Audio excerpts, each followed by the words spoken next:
I know what happened. I know what happened to Lisa. Inaway niya ako, nasa Australia ako, inaway niya ako eh. I know what happened. I know what happened to Lisa. I want to speak. Inaway niya ako, nasa Australia ako, inaway niya ako eh. Ni Lisa. Oh, 2016. Tumawag sa akin si Lisa, nasa New South Wales ako. Sabi niya, Francis, kailangan ko ng 40 million.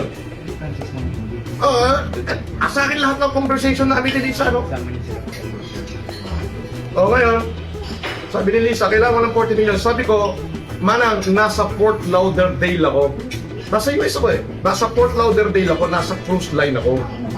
Ngayon, pagdating ko ng Florida, kukuha na, magja-jump off ako ng ship, kukuha ko ng flight, diretso pa Australia. From there, ita-transfer ko yung pera. Kanino? Binigyan niya ako ng pangalan, Ledesma Apelido. Ledesma po Apelido. Na-delay lang ako ng isang araw, nagalit sa akin, blah blah blah. Binlock ko na. Ayaw ko na kanang kausap. Sabi ko, bihira ka, ikaw may kailangan, ikaw pagalit. Bihira ka, ikaw may kailangan, ikaw pagalit. Sabi ko sa kanya, puta ina, kahit magbabae ko ng 5,000 o mag-anak ako ng 5,000, bibigyan ko ng tigi-tigisang bilyon lahat. Hindi ko pa rin mauubusan.